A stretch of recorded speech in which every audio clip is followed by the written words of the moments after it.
Hello friends, welcome back to our YouTube channel motivational tales.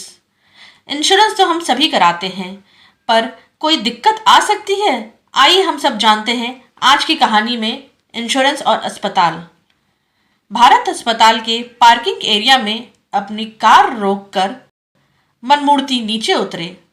Brief case खोलकर national insurance द्वारा दी गई health policy के card को अपनी जेब में रखा और शान से अस्पताल में प्रवेश किया। भारत अस्पताल का शहर में कॉरपोरेट अस्पताल के रूप में अच्छा नाम है। 20 एकड़ क्षेत्र में ऊंचे पहाड़ों पर फूलों के बगीचों के बीच बना भारत अस्पताल आधुनिकता दर्शाता एक 5 स्टार होटल सा दिखाई पड़ता है। मनमूर्ति अस्पताल में प्रवेश करते ही कुछ देर तो आश्चर्यचकित होकर अस्पताल को देखते रह गए। फिर अपने इंश्योरेंस कार्ड को देखते हुए खुशी से रिसेप्शन रूम में दाखिल हुए और दीवार पर टंगे बोर्ड पर स्पेशलिस्ट डॉक्टरों के नाम और उनकी शैक्षणिक योग्यताओं को देखकर खुशी से झूमते हुए वे मन ही मन बुदबुदाए, वाओ क्या अस्पताल है।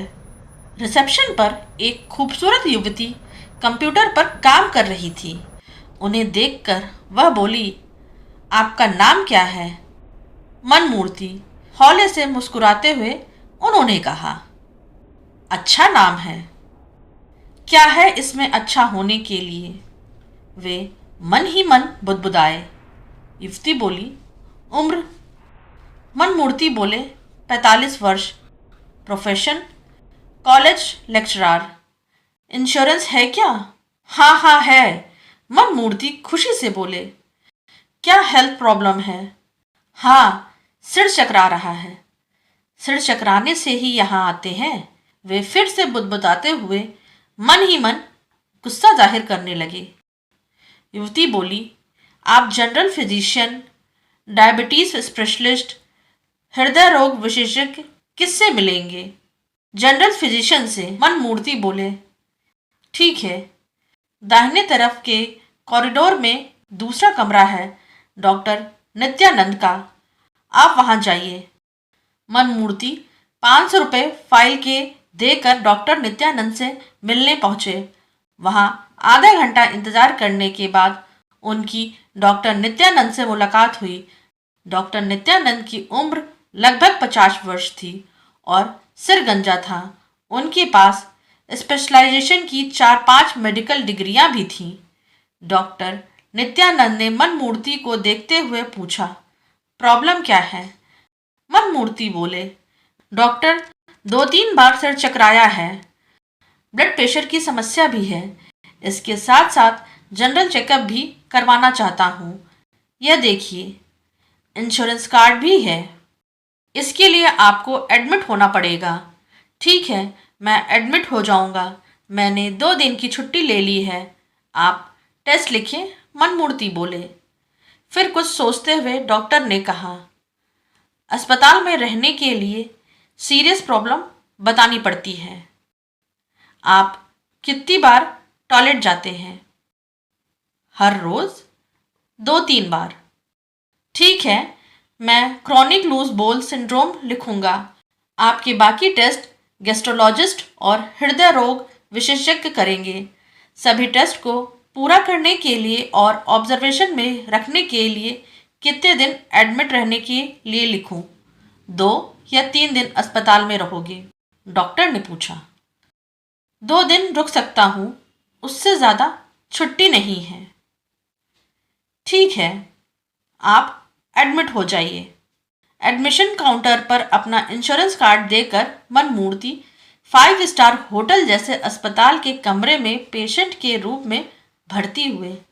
नर्स के बाहर जाते ही मनमूर्ति ने कमरे में चारों तरफ नजर दौड़ाते हुए मन ही मन कहा, कितना अच्छा कमरा है। Guest bed, ceiling lights, toilet आदि। कुछ सोचते हुए वह बुदबुदाए, कॉन्फ्रेंस के समय में मैं शेयरिंग बेसिस पर ऐसे ही कमरे में रहता हूँ। इंश्योरेंस करवाना कितना अच्छा साबित हुआ। फिर उन्होंने पत्नी को फ़ोन किया और कहा, मैं अस्पताल में भर्ती हो गया हूँ, तुम बच्ची को लेकर अस्पताल आ जाओ, हम 2 दिन यहाँ रुकेंगे। इतने में चेकअप करने के लिए गैस्ट्रोलॉजिस्ट आए और केस शीट देखते हुए उन्होंने पूछा, आज कितनी बार टॉयलेट होकर आए हो? 2 बार। मनमूर्ति झूठ का सहारा लेते हुए बोले, जबकि उस दिन वे टॉयलेट गए ही नहीं थे। ऐसा कब से हो रहा है? 6 महीने से। मुझे एक परेशानी और है डॉक्टर, मेरा सिर चकराता है। कब? शौच जाने की इच्छा होने पर या उसके बाद में? डॉक्टर ने पूछा। शौच के आरंभ से लेकर बाद में भी, काम करते हुए भी सिर चकराता है। मुझे ऐसा लगता है आपको कोई न्यूरोलॉजिकल समस्या है। मैं आपको न्यूरोलॉजिस्ट के पास रेफर करता हूँ, डॉक्टर ने कहा। ठीक है डॉक्टर, लेकिन कल शाम तक पूरी चिकित्सा हो जानी चाहिए क्योंकि मेरे पास और छुट्टी नहीं है। ठीक है, आपके रेक्टम में गांठ हो सकती है, इसलिए टेस्ट लिखता हूँ। 1-2 घंटे कुछ मत खाइएगा, 4 घंटे बाद यह टेस्ट होगा। यह कहते हुए डॉक्टर चले गए।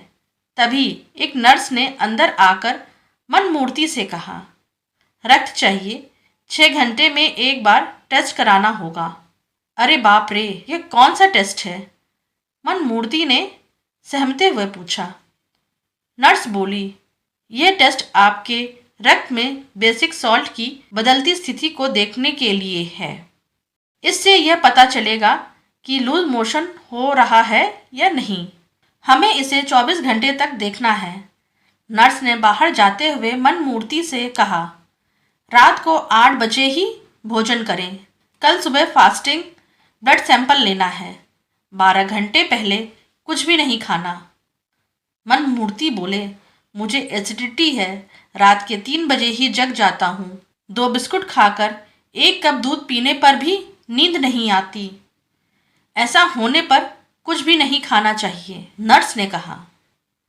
तभी हृदय रोग विशेषज्ञ आ गए। उन्होंने मनमूर्ति का टेस्ट करके कहा, आपका बीपी व पल्स रेट नॉर्मल ही है। आपका सिर चकराना बीपी के कारण से नहीं। फिर भी ईसीजी इको टेस्ट करने के लिए लिख रहा हूँ। चेकअप कराने से लाभ ही होगा। हाँ ठीक है, मुझे वही चाहिए, मनमूर्ति बोले। कल सुबह सभी टेस्ट करने होंगे, आप तैयार रहें। यह कहते हुए डॉक्टर चले गए। डॉक्टर के जाते ही मनमूर्ति टीवी ऑन करके पैर हिलाते हुए टीवी देखने लगे। ब्लड निकलने के कारण उनके बाएं हाथ में दर्द हो रहा था। हर आधे घंटे में एक बार हंस की चाल चलती हुई युवतियां कॉफ़ी, टी, टिफ़िन सभी पेशेंट को दे रही थीं। तभी सिल्क साड़ी पहने हुए एक सुंदर युवती ने मनमूर्ति से पूछा, आपकी देखभाल ठीक से हो रही है या नहीं? मनमूर्ति ने हाँ में जवाब दिया। तभी न्यूरोलॉजिस्ट ने कहा, आपको न्यूरोलॉजिकल डिसऑर्डर है या नहीं यह जानने के लिए न्यूरोग्राफ निकालना पड़ेगा। ओके, उस टेस्ट में दर्द होता है क्या? मनमूर्ति डरते हुए बोले। नो नो, एकदम नहीं, न्यूरोलॉजिस्ट बोला। अगर दर्द नहीं होता तो ठीक है। मनमूर्ति ने राहत की सांस ली। शाम के समय मनमूर्ति की पत्नी बेटी के साथ अस्पताल पहुंची। अस्पताल आने से पहले पड़ोस में रहने वाली मीनाक्षी ने उनसे पूछा, कहाँ जा रही हो? मेरे पति भारत अस्पताल में भर्ती हैं, उन्हीं के पास जा रही हूँ। पता नहीं किस हाल में होंगे बेचारे। पत्नी के अस्पताल पहुँचते ही मनमूर्ति अपना बड़प्पन जाहिर करते हुए बोले, देखा, हम कितने बड़े अस्पताल में मुफ्त में रह रहे हैं। उस दिन सभी टेस्ट पूरे हुए। मनमूर्ति ने अपना समय टीवी देखते हुए, कुछ खाते हुए और बातें करते हुए गुजारा। दूसरे दिन सुबह सभी टेस्ट होने के बाद दोपहर तक रिपोर्ट आ गई। पूरी रिपोर्ट सही थी। डॉक्टर नित्यानंद ने आकर डिस्चार्ज शीट लिखी उन्होंने मनमूर्ति से कहा, आपको कोई भी डिसऑर्डर नहीं है। जब कभी आप मानसिक रूप से अपसेट होते हैं तभी लूज मोशन और सिर चकराने की समस्या होती है। इसके लिए मैं क्या करूं? मनमूर्ति ने पूछा। आप काम में तल्लीन हो जाइए। ऐसा करने से सभी उतार चढ़ाव अपने आप कम हो जाएंगे, डॉक्टर ने कहा। फिर डॉक्टर मनमूर्ति की पत्नी से बोले, आप बिल सेक्शन में जाकर रसीद ले लीजिए। कुछ देर बाद मनमूर्ति की पत्नी बिलिंग सेक्शन से वापस आई और बोली, अस्पताल वालों ने इंश्योरेंस वालों से बात की तो उन्होंने कहा है कि पहले पेशेंट बिल भर दे, हम बाद में चेक भेजेंगे। आप चाहें तो इस फ़ोन नंबर पर बात कर सकते हैं। मनमूर्ति ने बिल देखा। 50,000 रुपये? इतना ज़्यादा बिल?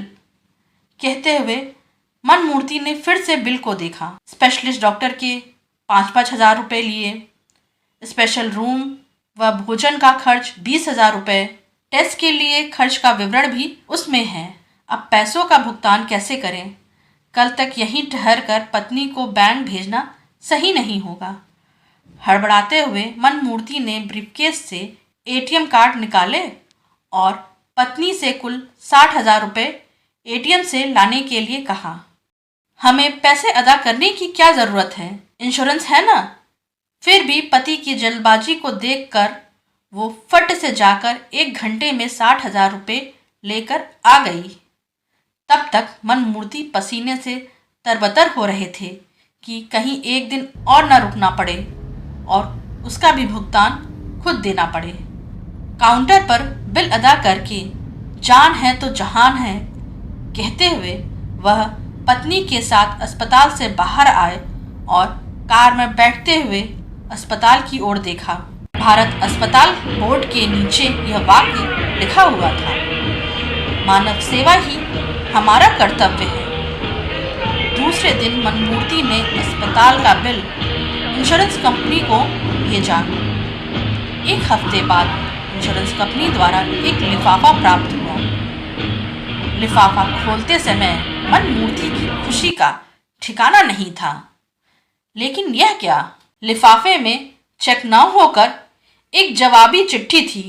उसमें लिखा था, आपको टेस्ट के लिए हो या चिकित्सा के लिए हो, अस्पताल में कम से कम 3 दिन रहना चाहिए था, लेकिन आप अस्पताल में सिर्फ 2 ही दिन रहे, इसलिए हम आपकी क्लेम को वापस भेज रहे हैं। मनमूर्ति ने हड़बड़ाते हुए इंश्योरेंस डॉक्यूमेंट देखा। उसके अंत में एक जगह छोटे अक्षरों में लिखा था, अस्पताल में कम से कम 3 दिन रहना जरूरी है। यह पढ़ते ही उनके पैरों तले जमीन खिसक गई। उनका सिर अब सही में चक्कर खाने लगा। टेस्ट चिकित्सा के नाम पर उनके 50,000 रुपये व्यर्थ चले गए। वे हताश होकर बैठ गए। भविष्य में अस्पताल में मौज मनाने के नाम से मनमूर्ति जी ने हमेशा के लिए तौबा कर ली। दोस्तों, आज की कहानी हास्य के साथ साथ आपको एक सीख भी देती है। उम्मीद करती हूँ कि आज की कहानी आपको अच्छी लगी होगी। इसे लाइक करिए, दोस्तों के साथ शेयर करिए, अपने कमेंट्स करिए और चैनल पर नए हों तो सब्सक्राइब करना बिल्कुल ना भूलें। Thanks for listening.